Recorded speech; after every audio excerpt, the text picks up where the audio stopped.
하나님 말씀은 출애굽기 13장 11절로 22절 마지막 절까지 함께 읽겠습니다. 출애굽기 13장 11절부터입니다.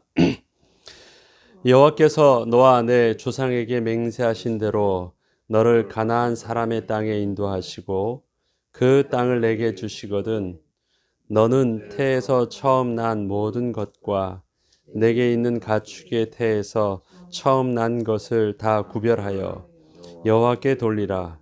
수컷은 여호와의 것이니라.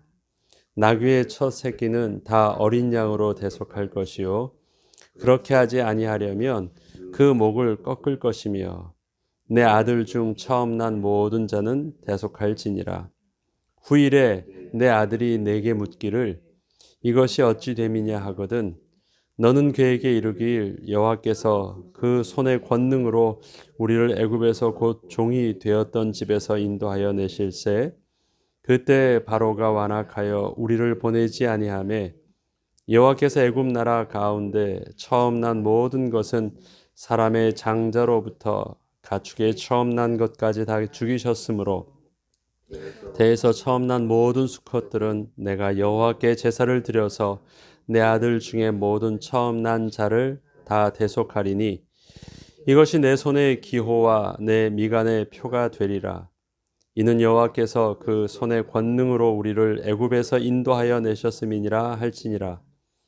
바로가 백성을 보낸 후에 블레셋 사람의 땅의 길은 가까울지라도 하나님이 그들을 그 길로 인도하지 아니하셨으니 이는 하나님이 말씀하시기를 이 백성이 전쟁을 하게 되면 마음을 돌이켜 애굽으로 돌아갈까 하셨음이라. 그러므로 하나님이 홍해의 광야길로 돌려 백성을 인도하심에 이스라엘 자손이 애굽 땅에서 대열을 지어 나올 때 모세가 요셉의 유고를 가졌으니 이는 요셉이 이스라엘 자손으로 단단히 맹세하게 하여 이르기를 하나님이 반드시 너희를 찾아오시리니 너희는 내 유고를 여기서 가지고 나가라 하였음이더라. 그들이 숫곳을 떠나서 광야 끝 에담의 장막을 치니 여호와께서 그들 앞에서 가시며 낮에는 구름 기둥으로 그들의 길을 인도하시고 밤에는 불 기둥으로 그들에게 비추사 낮이나 밤이나 진행하게 하시니 낮에는 구름 기둥 밤에는 불 기둥이 백성 앞에서 떠나지 아니하니라. 아멘. 출애굽기 13장 14절에 보면 후일에 내 아들이 내게 묻기를 이것이 어찌 됨이냐 하거든. 지금 유월절 예식을 하는데 후일에 아들이 왜 꼭 이렇게 해야 돼요? 라고 묻는다면 너는 그 이유를 대답해 주래요. 이 말씀은 그 앞에도 무교절 예식을 할 때도 그랬었죠. 내 아들이 왜 이렇게 묻거든? 왜 꼭 이렇게 맛이 없는 이 누룩 없는 떡을 이렇게 먹어야 돼요? 꼭 일주일 동안 먹어야 돼요? 좀 맛있게 해서 먹으면 안 될까요? 그래도 우리 그 기념일날 지키는데. 물을 수 있는 일들이에요. 근데 아들이 그렇게 물은다는 것은 이해되지 않는다라는 거잖아요. 꼭 그렇게 해야만 됩니까? 그렇게 하지 않아도 되는 것. 그러니까 불편한 것이고 이해되지 않는 것이고 꼭 그렇게까지 꼼꼼하게 하지 않아도 되는 것처럼 보이는 거예요.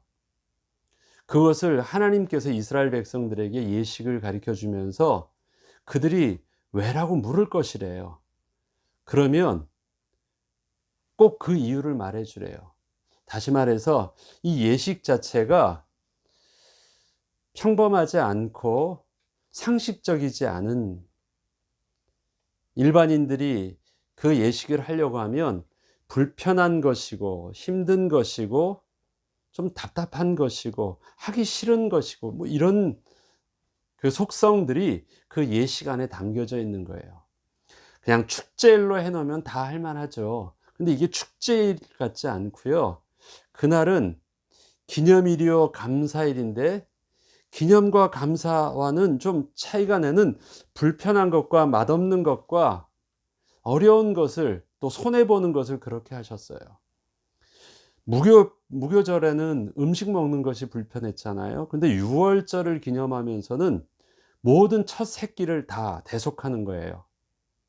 생축에 처음 난 것을 다 여호와께 드리고, 그다음에 너의 장자에 대한 생명을 대속해서는 대속물을 취하고, 그것과 버금가든 또 나귀도 그 첫 새끼를 그 대속물로 취하래요.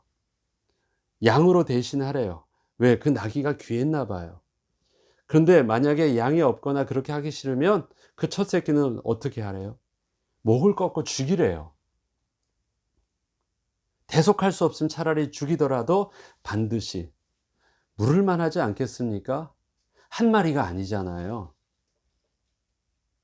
모든 첫 새끼는 다, 심지어는 장자, 그 아들에 대한 것도 해마다 그 대속물로 하라고 하니까 이 손해가 굉장히 큰 거예요.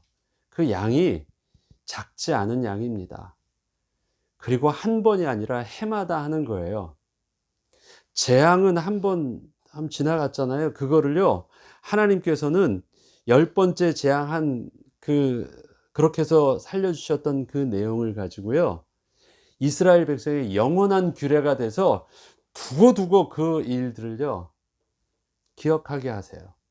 그리고 두고두고 해마다 그 값을 대속물로 받으세요. 물을 만하지 않겠습니까? 왜 꼭 그렇게 해야 돼요? 마음을 먹고 그래도 나름대로 하면 될 것 같은데, 하나님은 그렇게 물을 것을 이미 아시고 그들에게 이유를 설명해 주래요. 왜 무교절을 지켜야 되는지, 왜 유월절 예식을 그렇게 지켜야 되는지. 하나님께서는 이유 있게 이 일들을 하나하나를 행하셨다라는 것입니다. 우리를 하나님의 언약의 백성이라고 합니다. 중요한 핵심의 언약을 우리는 출애굽기를 통해서 또 배울 때, 우리는 나는 너의 하나님이 되고 너희는 나의 백성이 될지니라, 그 언약의 말씀을 새긴 것, 그것이 근거가 된 언약의 백성의 비밀이라고 말씀드렸었습니다. 출애굽기를 또 다시 시작하면서 하나님께서는요, 하나님이 자기 백성을 향한 모든 행동들은 철저하게 하나님이 약속하셨던 것, 하나님이 친히 맹세하셨던 것을 이루어 가시는 과정임을 더 구체적으로 보게 되었습니다. 출애굽기에서는 이스라엘 백성들과 또 모세와 특별히 대표로 하나님의 언약을 세워가지만, 사실 이 언약은, 하나님의 언약이 구체적으로 언약으로서 드러나면서 시작된 것은 이 아브라함 때부터죠. 아브라함 때는 언약의 예식을 정식으로 치르면서까지도 바로 이 출애굽의 내용들을 약속하셨습니다. 새를 쪼개서 사이에 두고 그 가운데 걸어가는 것은 당시 사람들이 변치 않는 그 언약을 서로 맺을 때 하는 의식 행위였거든요. 언약 행위였거든요. 그건 제사가 아니라 언약의 예식이었어요. 두 짐승을 돌로 쪼개서 두고 그 사이를 같이 걸어가요. 그러면 그것은 만약에 누구든지 이 피의 맹세를 어길 시에는 그와 버금가는 죽음을 염두에 두고 하는 것입니다. 근데 하나님께서 그렇게 언약의 예식을 치러 주시면서 하셨던 것이 이 출애굽 내용을 그때 말씀하셨어요. 창세기 15장에 나오는 언약의 예식이요. 하나님은 아브라함과 언약을 맺으셨습니다. 하늘의 별과 같이 땅의 모래와 같이. 그것도 하나님의 맹세하신 언약이에요. 이 땅에서 하나님께서 할례를 하신 것도 언약의 징표로서 나와 너 사이에 표를 삼고 그것을 몸에다 새겨 놓아서 영원토록 언약이 되게 하겠다라는 것입니다. 근데 하나님의 언약의 특징이 뭐냐면요, 하나님이 친히 스스로 맹세하시고 스스로 지키신 거예요. 역사적으로 보면 그 이스라엘의 그 선조들의 역사를 보면 사람은 언약을 기억하지도 못하고 아니면 그 언약을 지키지도 못하고 그랬음에도 불구하고 하나님이 맹세하신 그 언약을 스스로가 다 이루어 주셨어요. 그래서 아브라함의 맹세의 대표적인 그 상징은 그 할례를 통해서 하나님의 언약이 심겨져 있습니다. 영원토록. 이스라엘 백성들에게서는 징표로 들어 있고요. 하나님은 그것을 기억하고 계십니다. 내가 너와 언약을 맺었던 것처럼 너 다음 세대인 이삭과도 내가 언약을 맺겠다. 그리고 그 언약의 이름을 이삭이라고도 하나님께서 주시기도 하시고요. 하나하나가 보면 하나님께서 맺으신 언약들입니다. 요셉의 유골이 오늘 본문에 나옵니다. 맹세하라 라고 했었죠. 그런데 요셉이 그렇게 후대와 맹세까지 하게 했던 그 언약의 근거는 어디 있습니까? 하나님께서 우리 아브라함부터 약속하셨던, 우리 선조에게 약속하셨던 그 땅으로 반드시 돌아갈 것이라는 사실들을 알고 있었기 때문에 돌아가게 될 텐데, 그때 돌아갈 때 절대 나를 잊지 말라는 것입니다. 나를 잊지 말고 나도 돌아갈 것이니까 너희만 후딱 나가지 말고 내 유골도 취하해서 나가라는 것입니다. 그래서 그 언약을 기억하고 있고, 그 다음에 그 언약을 기억은 나를 절대 놓치지 말라고 하는 그 말 속에서는 하나님이 반드시 그럴 것이니까 너희는 그 언약을 기억하라는 말도 같이 들어 있습니다. 이 모든 것이 무엇입니까? 다 약속했던 것을 기억하고 약속했던 것을 하나님께서 이루신다라는 것을 믿었던 사람들이 누렸던 축복들이고요. 그 시대 아브라함과 이삭과 야곱과 요셉과 모세와 이스라엘 백성들이 다 어디에 근거해서 움직이고 있어요? 하나님 입장에서 볼 때는요, 중요한 하나님의 언약의 근거에서 하나님은 우연히 하고 있는 것이 아니고, 하나님은 감정적으로 하는 것이 아니고, 하나님은 약속하신 대로 치밀하게 하나님의 약속을 이루어가고 계심을 확인할 수 있습니다. 이스라엘 백성들은 기억도 못했어요. 잊어버렸어요. 시간이 너무 오래 걸렸어요. 잘 몰랐어요. 그런데 하나님은 어제나 오늘이나 동일하게 계셨던 그 하나님은 기억하고 계셨고, 보고 계셨고, 날수를 계수하고 계셨고, 약속한 것을 이루실 때까지 치밀하게 인도하고 계셨습니다. 그것이 계속 보여요. 요셉을 통해서도, 모세를 통해서도, 아브라함을 통해서도, 이스라엘 백성들을 통해서도 보고 계십니다. 이 언약을요, 하나님께서 지금은 유월절 언약을 말씀하십니다. 누가 구원을 받았습니까? 이스라엘 백성이 구원을 받았을까요? 아닌 것 같아요. 이스라엘 백성이 구원받은 것이 아니라 하나님의 언약을 기억하고 그 약속의 말씀을 순종한 자가 구원을 얻었습니다. 그들이 대부분 이스라엘 백성들이었죠.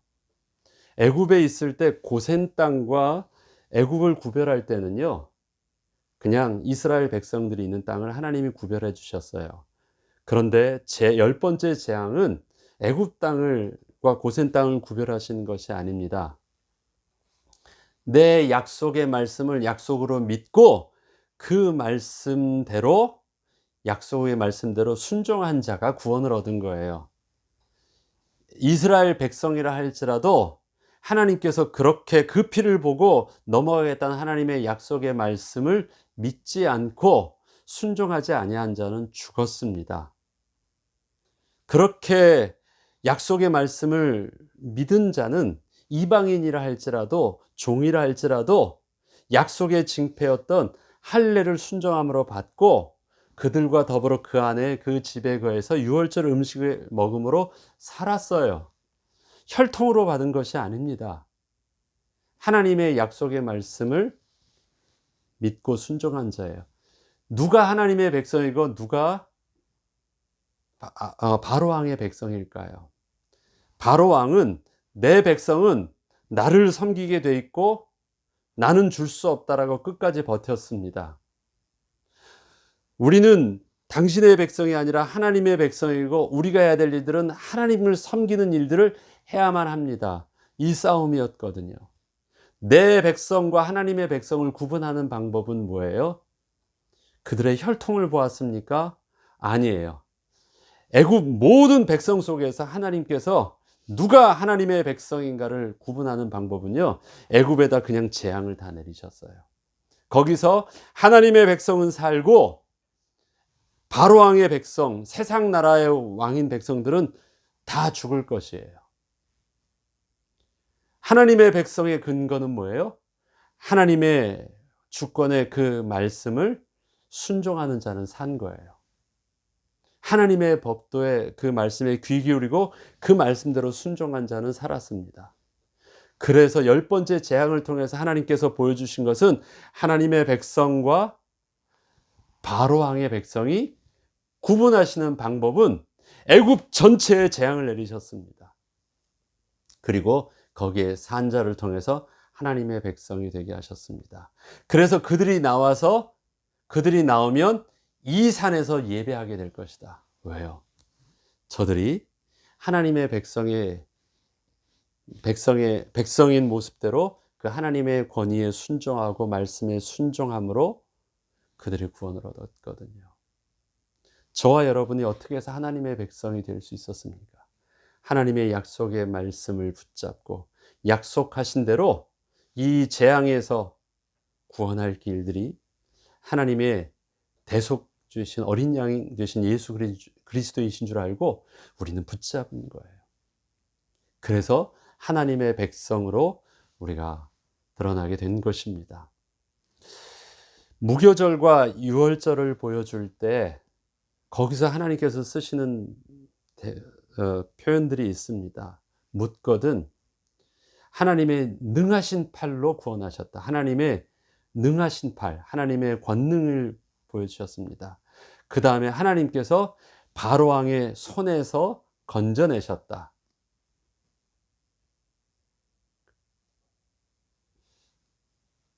그 다음에 이것은 대속물로 취한다. 그 다음에 급하게 지체하지 못하게 해서 나오게 하셨다. 이것이 계속해서 말씀하시는 것입니다. 그 다음에 애굽 땅 종되었던 곳에서 나오게 하셨다. 우리의 구원도 그것입니다. 우리의 구원받음은 하나님의 능하신 오른손으로 능하신 능력으로 말미암아 구원을 얻었습니다. 하나님의 능력은 어떤 능력일까요? 하나님만이 하실 수 있는 능력은 그것입니다. 창조의 능력입니다.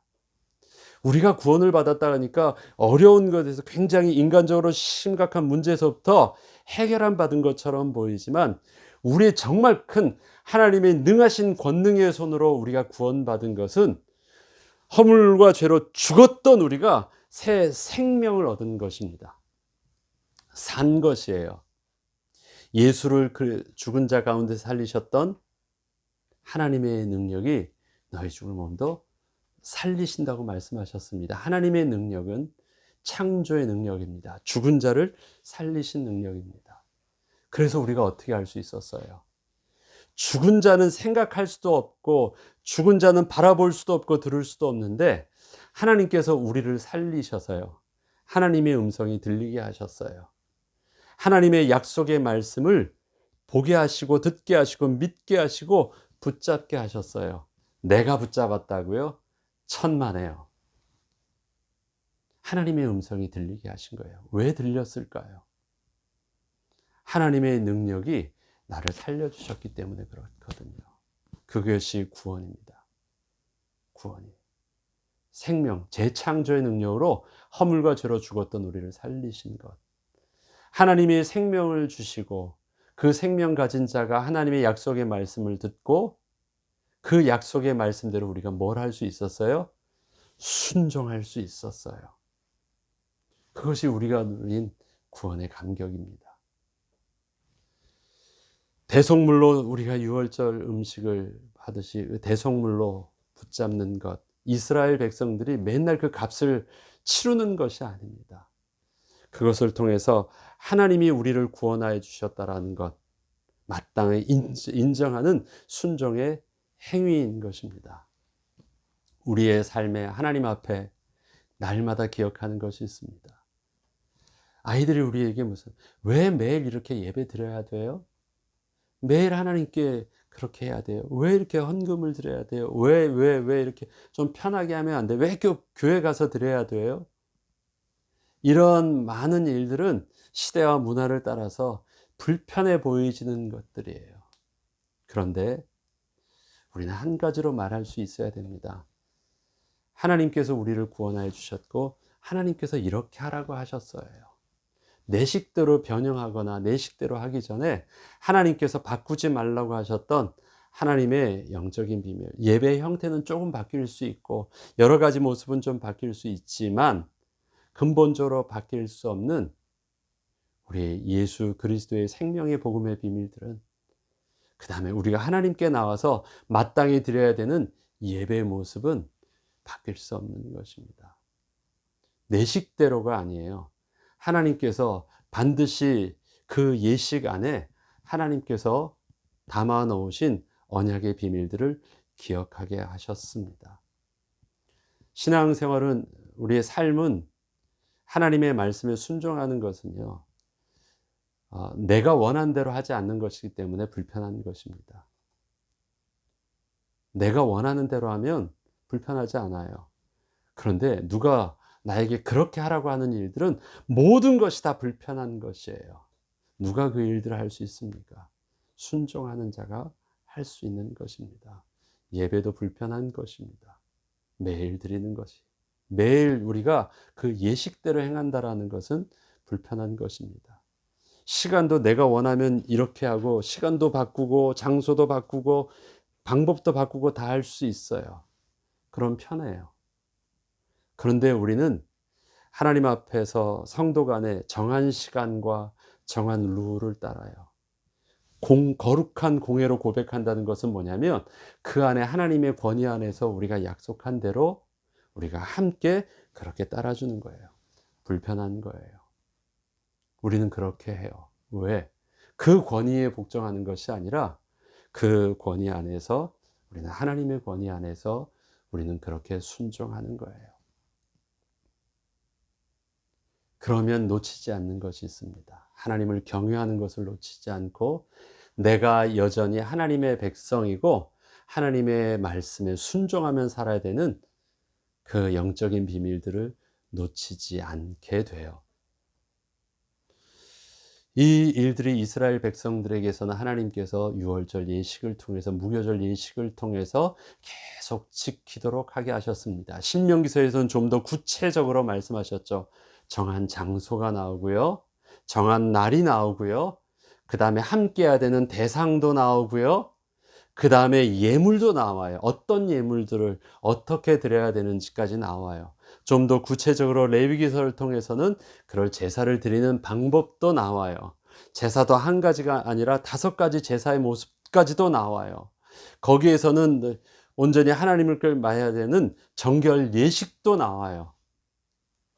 힘들어 보이죠? 그런데 그 모든 것은 하나님의 백성으로 하나님께서 우리에게 그렇게 하라고 하신 거예요. 우리에게 이 모세오경에 나오는 그러한 것처럼 지금 우리 신앙생활에서는 구체적으로 나오지 않습니다. 그러나 이 안에 담겨져 있는 영적인 정신은 무엇입니까? 우리가 하나님의 백성이라면 하나님의 법에, 하나님의 말씀에 순종해야 되는 것, 그 권위 아래에 있다라는 것을 잊지 않는 것입니다. 그것이 하나님을 경외하는 영적인 비밀이라고 합니다. 여기에 계속해서 하나님께서 이스라엘 백성들을 이끄실 때 구름 기둥과 불 기둥으로 인도하셨습니다. 그래서 밤과 낮으로 진행하게 하셨어요. 지표가 되게 하셨고요, 그 다음에 빛이 되게 하셨습니다. 그리고 방패가 되게 하셨어요. 그래서 나중에 보면 구름 기둥과 불 기둥으로 하나님께서는 인도하시고 비춰주시고 막아주시고 하셨습니다. 그런데 그 인도하심이 하나님은 짚어서 오늘 또 말씀해 주시는 것이 있죠. 홍해길로 가게 하신 이유에 대해서 땅의 길로 그 블레셋의 땅의 길로 가지 않게 하신 이유가 있대요. 돌이키지 못하도록 하셨대요. 돌이키지 못하도록 하신 것은 돌이키지 않아야 되는 것입니다. 그럴 필요가 없는 것입니다. 지금 가다 보니까 이 길이 후회스럽대요. 야, 무서운 전쟁이 있고 안 갔으면 좋았을 것을, 후회할 만한 일들이 눈앞에서 잠깐 보인대요. 그런데 하나님께서는 의도하시고 홍해길로 가게 하신 것입니다. 홍해를 건너게 하셔서 돌아보지 못하게 하셨어요. 다시 되돌아가지 못하도록 하셨대요. 광야 40년의 그 40이라는 기간은 하나님께서 이스라엘 백성들로 인하여 새롭게 규정하신 기간이었어요. 처음부터 40년을 의도하진 않으셨었죠. 그렇지만 광야길 자체는 땅의 길보다는 훨씬 더 돌아가는 길이었고 힘든 길이었지만, 광야길 자체를 선택한 것은 이스라엘 백성들의 불순종과 그 어떤 것이 아니라 하나님께서 의도하신 길이었습니다. 광야의 길이라는 것은 날수는 차이가 났지만 광야길은, 홍해길은 그렇습니다. 우리의 구원은요, 되돌릴 수 없는, 물을 수 없는, 하나님 입장에서는 양보할 수 없는 그 길입니다. 그리고 하나님께서는 그럴 필요가 없는 확실한 길을 약속하신 그 길이 우리의 구원의 약속이십니다. 하나님은 또 우리에게 그렇게 약속해 주셨어요. 예수 그리스도를 구주로 영접할 때 우리의 인생에 대해서 뒤돌아보지 아니하고 앞을 향하여 하나님이 약속한 그 길들을 가게 하셨습니다. 되돌아보지 않고 가는 그 길들이 예수를 믿으면 평탄한 땅의 길이 아니었고 쉽게 가깝게 갈 수 있는 그 길이 아니었어요. 홍해를 건너야 될 만큼의 기적이었고, 그것은 너무 급작스러워서 정신없이 들어간 길처럼 보였지만 그 길은 시작이 어디예요? 광야길이었어요. 그 하나님께서 선택하신 길이에요. 예수를 믿었는데 광야길이에요. 그런데 그것이 옳은 길이래요. 오히려 글로 갔기 때문에 돌아갈 수 없게 하셨대요. 그런 것 같아요. 문득 이런 일들이 생각납니다. 제가 지나왔던 일들을 보면 내가 만약에 그때 이렇게 힘든 줄 알았다면 내가 선택하지 않았을 것 같아요. 뭘 몰라서 선택했어요. 그래서 굉장히 힘들었던 것 같아요. 그렇지만 힘들었던 그 길을 지나서 내가 지금 이러한 유익과 이러한 이익과 이만큼 내가 성장할 수 있었던 것은 있어요. 그래서 이렇게 말합니다. 알았으면 안 했지. 안 했으면 아마 못 했을 거야. 근데 하나님께서 구원을 그렇게 해주셨대요. 쉬운 길로 한 것처럼 보였으면 그 구원의 축복들을 가나안에 도달도 못했을 것이래요. 그런데 어려워 보이는 것, 당황스러워 보이고 힘들어 보이는 그 길들이, 예수를 믿을 때는 처음에는 잘 몰랐는데 믿는다고 선택하고 섬기는 신앙생활의 과정들, 그 가운데 내가 했던 고민들, 그런데 어려워 보였는데 그것이 되돌아보니 내가 가나안의 축복을 누릴 수 있게 하시는 하나님의 은혜의 방편이었어요. 그건 내가 속은 것도 아니고 하나님이 실수하신 것도 아니고 내가 잘못한 것도 아니고 하나님의 십자가의 영광 안에 담겨져 있는 십자가의 고난도 하나님의 영적인 비밀임을 알게 하셨대요. 하나님은 그것을 말씀하십니다. 그래서 하나님은 저들을 땅의 길이 아니라 홍해 길로 인도하실 때 함께 하셨던 것이 뭐냐면 불기둥과 구름기둥으로 인도하셨고, 오늘 본문은 마지막 절에 22절에 보면 낮에는 구름기둥 밤에는 불기둥이 백성 앞에서 떠나지 아니하시니라. 밤의 해와 낮의 해와 밤의 달이 아니라 하나님의 구름기둥과 불기둥이 떠나지 아니하고 저들을 이끄신 하나님께서 그렇게 책임지시면서 보호해 주시고 인도해 주시고 비춰 주시면서 이끌어 주셨대요. 광야 가니까 당연히 당황스러운 일들이 생기죠. 그러니까 어떤 일들이 일어나요? 하나님께서 약속하셨던 대로, 하나님께서 계획하셨던 대로 만나와 메추라기를 내려주세요. 그리고 또 하나님께서는 그 길들을 진행하게 하십니다. 저와 여러분이 가는 그 길 속에 하나님께서는 이렇게 인도해 주실 것입니다. 광야 길, 잘못된 길 아닙니다. 고난스러워 보이는 그 길, 하나님이 실수하신 것도 아닙니다. 조금 힘든 길, 그건 내 잘못 아닙니다. 잘못 때문에 하나님이 더 하시고 덜 하시고 문제가 아닙니다. 그냥 본래 그게 우리의 모습이었어요. 잘한 것 없는 본래 모습이었어요. 그래서 잘못한 것 때문에 내가 큰일 났다고 생각하면 착각입니다. 처음부터 우리는 다 양 같아서 그릇 행한 것이 본래 모습이었어요. 그동안 문제가 없던 것은 내가 잘하고 있어서 문제가 없던 것이 아니라 하나님의 은혜 가운데. 그럼 내가 지금 문제 있는 것은 잘못해서 당하는 것이 아니라 하나님의 은혜 가운데 또 보게 하시는 것입니다. 그 하나님의 인도하심이 우리의 삶을 광야 같은 이곳에서 우리를 가나안의 축복의 백성으로 이끌어 가시는 그 과정들을 겪게 하십니다. 그리고 이 광야의 길 속에서 하나님은 세상 사람들은 얻을 수 없는 보석과 같은 것을 우리 손에 쥐어 주시는데 그게 뭐예요? 하나님과 함께 있던 이야기예요. 삶의 이야기. 그것이 우리에게서는 너무 기쁘고 감격스럽고 예배할 수 있는 이유인데 그 이야기는요. 하나님의 백성이 아닌 자들에게는 뭐예요? 두려움이에요. 두려움. 우리는 즐거운 이야기예요. 우리는 예배의 찬양의 노래예요.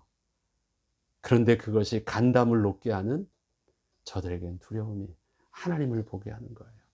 그 이야기를 우리에게 보석과 같이 주십니다. 이스라엘 백성들은 광야 40년을 이스라엘 백성들의 애굽의 그 이야기들을 하나님께서는 그들에게 담아 놓으셨습니다. 나머지는 다 어떻게 하시고요? 다 내어놓게 하시고 다 사용하지 못하게 하시고 그 이야기를 만들어가는 과정들이 광야의 길들이었습니다. 그 이야기를 들려주는 세대가 살아있는 동안은 이스라엘 백성이 복을 얻었어요. 그 이야기를 경험하지 못했거나 그 이야기를 말해주는 그 세대가 죽었을 때는 그것이 바로 사사시대가 온 것입니다. 우리에게 주시는 이 광야 같은 이 시대, 이 이야기를 통해서 우리 하나님 앞에 예배할 수 있는 또 하나님 앞에 찬양할 수 있는 영적인 비밀들이 저와 여러분에게 있어야 되겠습니다. 받은 복을 세어보고 받은 복을 또 우리 아이들에게 왜라고 묻는 아이들에게 기쁨으로 구체적으로 감사함으로 우리가 또 가르쳐 줄 수 있는 영적인 전달자로서 또 생명의 전달자로서 저와 여러분이 서길 주의 이름으로 축원합니다. 주기도문으로 마치겠습니다.